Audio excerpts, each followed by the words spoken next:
दोस्तों, अगर आप और अच्छी नींद चाहते हैं तो हमारी प्यारी सी ऐप नींद को इंस्टॉल करें। इस ऐप पर आपको एक्सक्लूसिव स्लीप स्टोरीज़ मिलेंगी और आप बिना यूट्यूब प्रीमियम के भी इन स्टोरीज़ को बैकग्राउंड में सुन सकेंगे। इंस्टॉल करने के लिए आप हमारी वेबसाइट neend.app पर ज़रूर आइए और अच्छी कहानियाँ, स्लीप म्यूज़िक, कुछ टिप्स सुनने के लिए इस चैनल को सब्सक्राइब कीजिए। अगर आपको शांभवी यानी मेरे द्वारा कही गई और भी कहानी सुननी है तो कमेंट करके मुझे जरूर बताइए। लाइक, शेयर एंड सब्सक्राइब करके हमें सपोर्ट करें।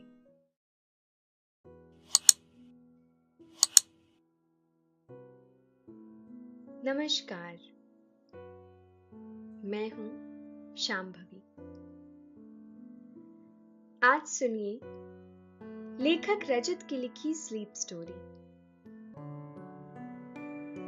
जिंदगी मोर के पंखों की तरह होती है। इसे जितना फैलाओ उतनी ही खूबसूरत लगती है। इस कहानी के पात्र बीबा और गगन की जिंदगी भी कुछ ऐसी ही है और वह कोशिश करते हैं दूसरे की जिंदगियों में भी रंग भर सके। आइए चलते हैं बीबा और गगन की इस दुनिया में और आपको सुनाते हैं यह कहानी। लेकिन पहले आप अपने आसपास की सारी लाइट्स ऑफ कर लीजिए। आराम से लेट जाइए। अपनी आंखें धीरे धीरे बंद कर लीजिए। अब थोड़ा सा अपने शरीर को आराम दीजिए। थोड़ा और आराम दीजिए। अपने शरीर को बिल्कुल ढीला छोड़ दीजिए। कोई टेंशन नहीं, कोई तनाव नहीं। अपने दिमाग में चल रहे सभी विचारों को, चिंताओं को त्याग दीजिए। एक शांति सी महसूस कीजिए। सारी नेगेटिव, सारी पॉजिटिव विचारों को धीरे धीरे निकाल दीजिए। हाथों को सीधा करिए और अपनी कमर के साइड में रख लीजिए।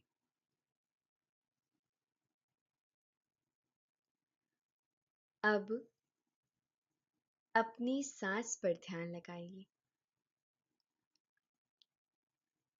इसको धीमे या तेज नहीं करना है। बस ध्यान देना है कि कैसे वो आपके नाक, गले में होते हुए आपके अंदर प्रवेश कर रही है और कैसे वो आपके गले और नाक के माध्यम से वापस निकल रही है। मन शांत, एकदम शांत होता जा रहा है। आप बहुत अच्छा महसूस कर रहे हैं। खुद को काफी हल्का महसूस कर रहे हैं। हर तरफ शांति है, सुकून है, खामोशी है।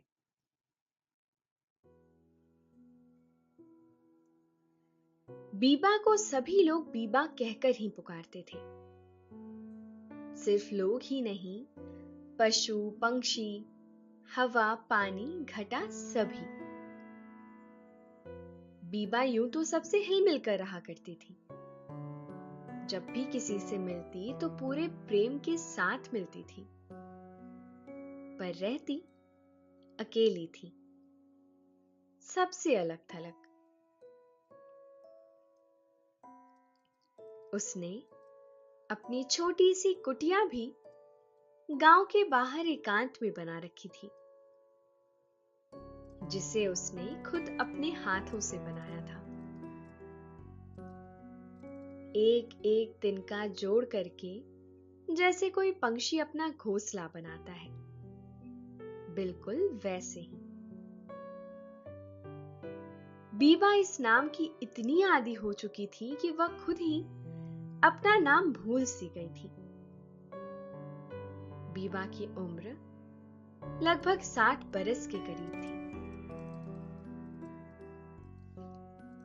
घने सफेद बाल, जिस पर आगे से पीछे तक 4 मोटी मोटी काली लटें बिखरी रहती थी। 2 कान के कुछ ऊपर दाएं और बाएं, और बाकी के 2 सर के ऊपरी हिस्से पर। उसके बाल नूर में डूबे हुए रेशम की तरह दिखते थे। हिरनी की तरह गहरी पर भूरी आंखें, और हमेशा जमीन की तरफ देखकर चलने वाली उनकी अनोखी और अजीब चाल। जब तक उन्हें कोई पुकारता नहीं, वह ना तो किसी से मिलती और ना ही किसी को देखती। बहुत कम ऐसा होता कि वह खुद आगे बढ़कर किसी से मिलने गई हो। एक बार की बात है, जब काली काली रतियां चांद की बिंदी लगाए सज सवर कर अंगड़ाई ले रही थी, और झिंगुर किसी संगीतकार की तरह साथ छेड़े बैठे थे। बीबा अपने घर के बाहर पेड़ के नीचे बैठे आसमां को ताक रही थी। तभी एक बच्चा गगन दौड़कर बीबा के पास आया। बीबा ने उसे देख कहा, ओहो मेरे लाल, तू सोने के बगत यहां क्या कर रहा है? नींद ना आई तुझे आज? गगन भी हाफता हुआ बीबा के बाजू में बैठ गया। उसने कहा, आई थी बीबा, बहुत जोरों से आई थी। वह तो जैसे किसी ने नींद की नदी से बाल्टी भर मेरे ऊपर ढोल दी हो। गगन को हर बात उदाहरण में कहने की आदत थी। वह हर बात के लिए कोई ना कोई रूपक ढूंढ ही लेता था। यह बात बीबा को बहुत भाती थी। बीबा ने कहा, ओहो, अच्छा? गगन ने अपनी बात आगे कही, हाँ, सच्ची में। बीबा ने कहा, तो सो जा फिर, यहां क्यों चला आया? मैं कहाँ भागी जा रही थी, सुबह को मिल लेती मैं तो। गगन ने कहा, ना, सुबह तलक तो देर हो जाती। मुझे तो आपसे आज ही एक काम है, इसीलिए मैं चला आया भागा भागा आपके पास। दोस्तों, अब से आप bed time stories, guided meditations, relaxing music, इन सब का आनंद नींद ऐप पर ही उठा सकते हैं। बीबा ने मुस्कुराते हुए कहा, अच्छा, ठीक किया तूने। अब कह भी दे क्या बात है, वरना सुबह अपना रास्ता थोड़ी ना देखेगी कि इनकी बात खत्म हो तो मैं पायलिया पहनकर निकलूं? गगन ने खिलखिलाकर हंसते हुए कहा, मुझे आपकी बात बड़ी पसंद है बीबा। मैं तो आपको बस यह किताब वापस देने आया था। इसके बदले मुझे कोई दूसरी किताब दे दो। गगन ने एक किताब निकालकर बीबा के हाथों में रख दी। बीबा ने कहा, अच्छा जी, तो यह बात है, जनाब को दूसरी किताब चाहिए। पर यह क्या है? मैंने तो पहले भी तुमसे कहा था रात में ना पढ़ना, रात को आराम से सोना। फिर भी तुम रात में चले आए। गगन ने सफाई देते हुए कहा, मैं रात में थोड़ी पढ़ता हूं। वह तो अगर सवेरे जो नींद खुल जाती है तो कहानी पढ़ने लग जाता हूं, और जो रात में कभी नींद ना आए तो कहानी पढ़ते पढ़ते सो जाता हूं। गगन की बातें सुनकर बीबा ने किताब पेड़ से टिक कर रख दी और कहा, अच्छा जी, चलो हमने तुम्हारी बात मान ली। पर यह तो बताओ, आपने क्या सीखा इस किताब से? गगन ने उत्साहित होकर कहा, बहुत कुछ सीखा बीबा इससे तो। कमाल की कहानियां थी। प्रेम और जीवन के बारे में बहुत कुछ सीखने को मिला। पता नहीं आपकी कहानियां ना होती तो मुझे इतना सीखने को कहां से मिलता। बीबा ने कहा, अच्छा है, तुमने किताबों को अपना दोस्त बना लिया है। यह तुम्हें कभी धोखा नहीं देती। किताबें रातों में चांद बन जाती हैं और दिन में सूरज, और तुम एक आसमां हो जाते हो। गगन बीबा की आंखों में झांकता हुआ उनकी गहरी बातें सुनता रहा। उन्होंने आगे कहा, अच्छी किताबें आपकी जिंदगी बेहतर बनाती हैं। आपकी कल्पना का भी विकास होता है। किताबों की मदद से आप समुद्र की सैर पर भी जा सकते हो, तो किसी मरुस्थल में अल्केमिस्ट के साथ बैठकर बातें भी कर सकते हो। एक लम्हे में यह आपको चांद पर ले जाती है, तो दूसरे लम्हे में यह आपको मिट्टी में रोपा हुआ पौधा बना देती है। बीबा काफी देर तक गगन को किताबों के बारे में बताती रही।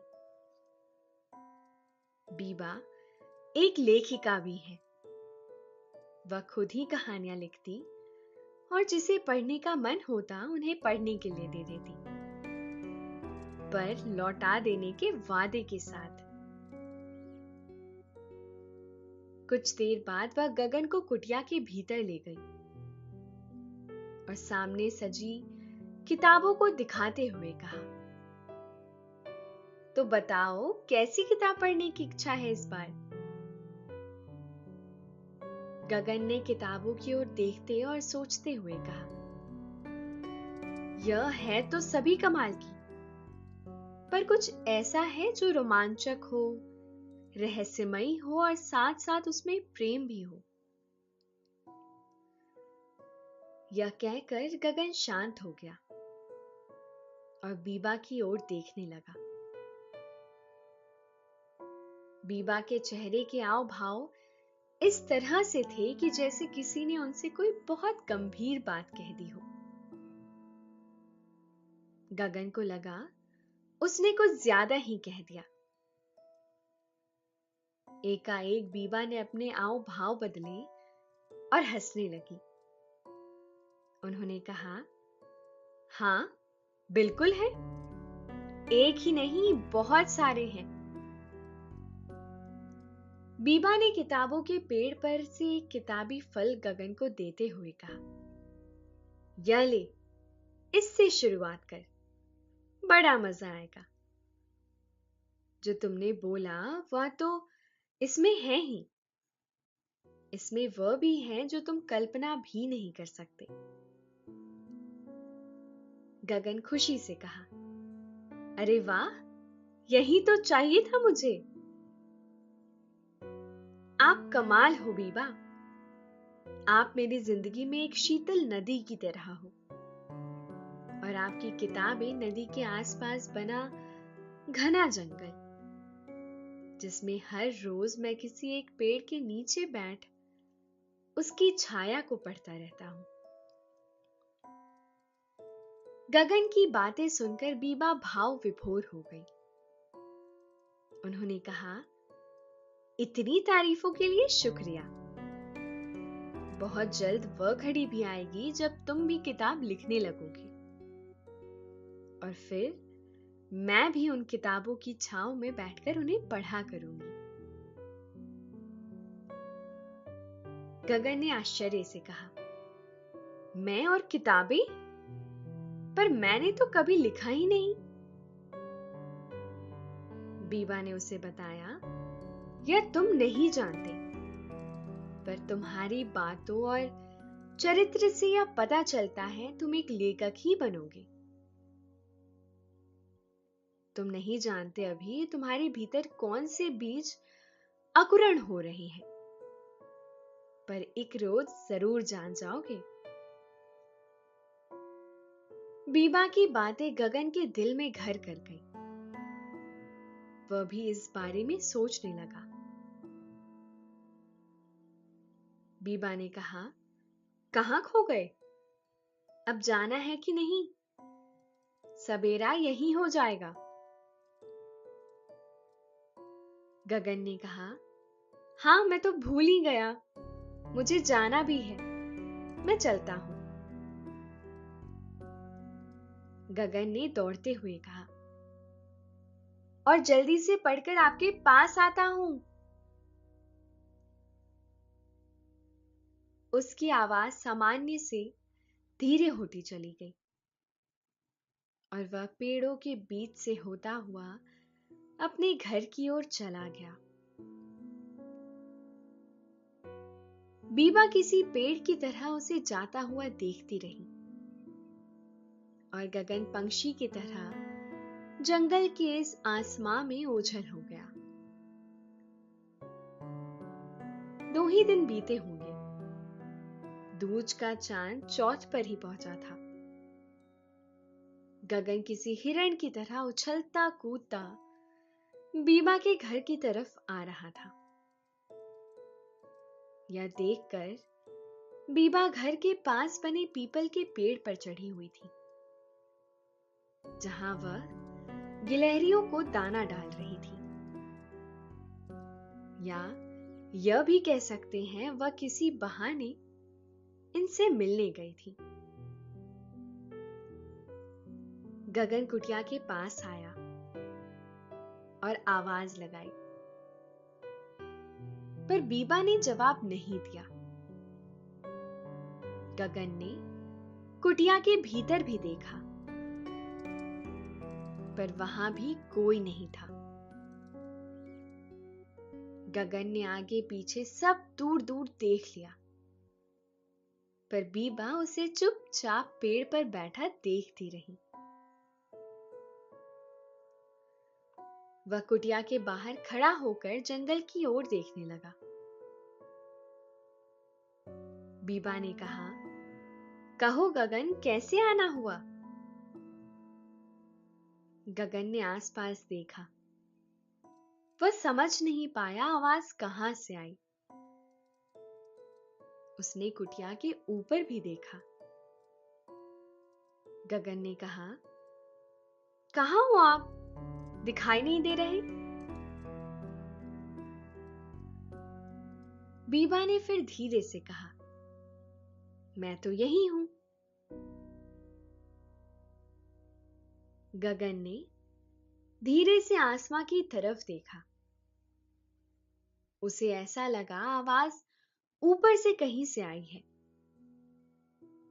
उसे आसमां में चांद दिखाई दिया, जिसे देख वह हैरानी से बोला, कहीं बीबा चांद तो नहीं? दोस्तों, अब से आप bed time stories, guided meditations, relaxing music, इन सब का आनंद नींद ऐप पर ही उठा सकते हैं। यह सुन बीबा खिलखिलाकर हंसने लगी, पर फौरन ही उन्होंने अपनी हंसी दबा ली। गगन ने हंसी सुन ली और मुस्कुराता हुआ आसपास देखने लगा। बीबा ने कहा, नहीं, मैं कोई चांद नहीं हूं गगन, मैं तो तेरे पास ही हूं। गगन ने चौंकते हुए कहा, मेरे पास? मतलब आप गायब हो सकती हो? मुझे पता था आप जरूर कोई जादूगरनी हो, पर मैंने कभी कहा नहीं। बीबा यह सुन जोर जोर से हंसने लगी। गगन ने देखा, बीबा तो पेड़ पर बैठी है। गगन कुछ क्षण तो शांत रहा, फिर वह भी हंसने लगा।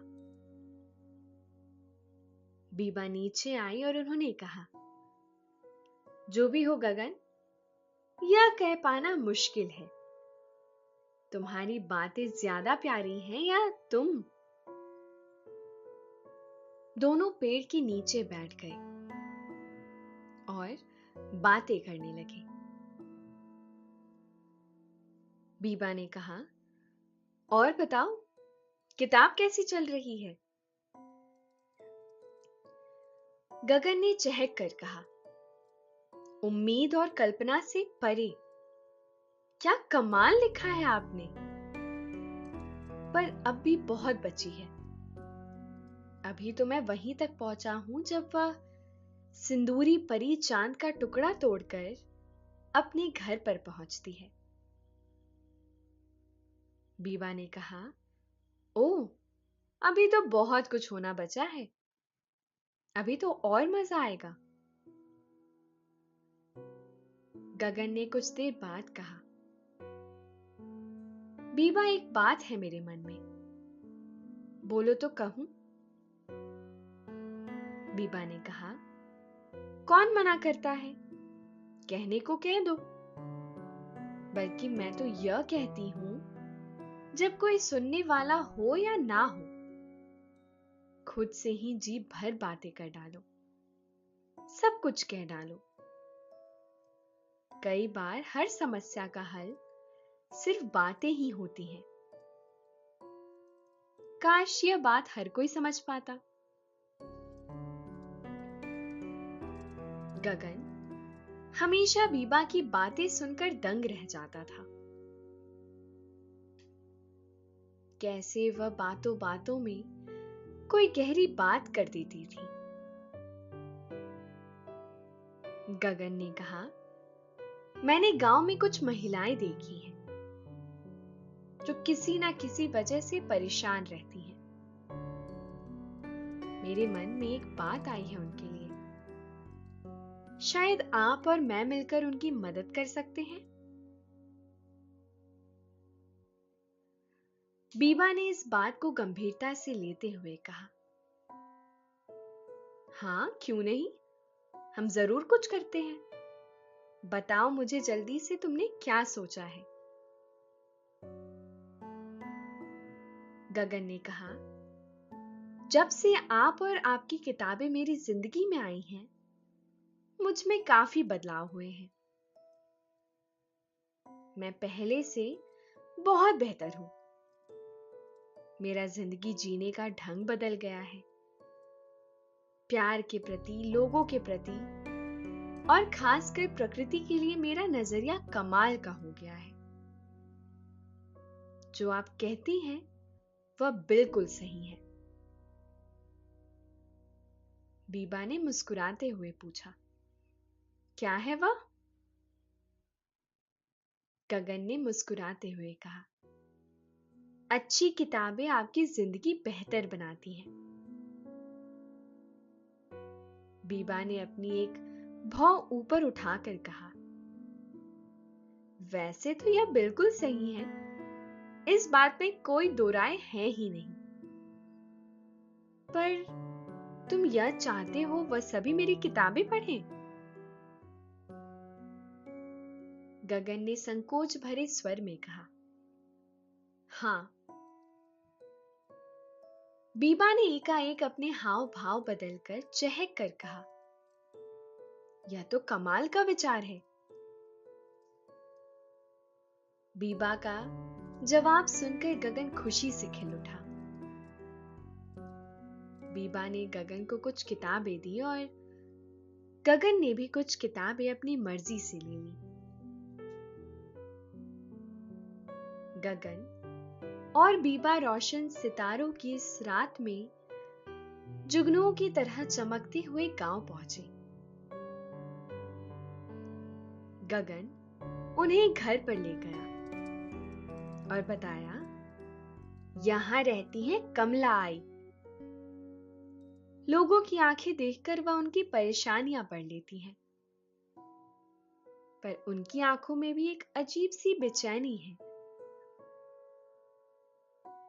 बीबा ने एक किताब आगे बढ़ाते हुए कहा, तो इसे यह किताब दे दो, इससे इनकी सारी बेचैनी हवा हो जाएगी। इस किताब से इन्हें काफी मदद मिलेगी।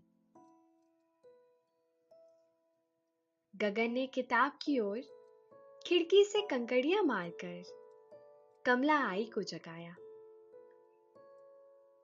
कमला आई ने उठकर देखा। वह चुपचाप खिड़की पर आ गई और कहा, बीबा और गगन? क्या है गगन, सोने के बखत यह क्या कर रहे हो? कंकरिया क्यों मारी मुझे?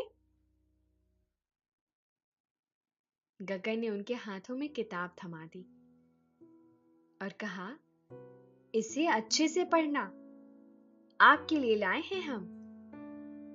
अब हम चलते हैं। दोस्तों, अब से आप bed time stories, guided meditations, relaxing music, इन सब का आनंद नींद ऐप पर ही उठा सकते हैं। गगन और बीबा वहां से चल दिए। कमला आई कभी उन्हें और कभी किताब को देखती रही और वह एक के बाद एक घर में जाते रहे। गगन बताता रहा और दोनों साथ बढ़ते रहे। एक एक कर बीबा और गगन अपनी किताबों के फूलों को चुन चुनकर उन महिलाओं की हथेलियों पर रखते रहे, जैसे किसी ने कोरे आसमां पर चांद लाकर रख दिया हो। कुछ दिनों ने गुलटियां मारी और कुछ रातों ने करवट ली और पूर्णमासी की रात आ गई। पूरा चांद आसमां से जमीन की ओर ताक रहा है और गगन चांद तारों के नीचे बिछी जमीन पर दौड़ता हुआ बीबा के पास जा रहा है। वह बीबा को बताना चाहता है कि उनकी किताबों का गहरा असर हुआ है सभी महिलाओं पर। उनकी जिंदगी में बदलाव की नदियां बहने लगी हैं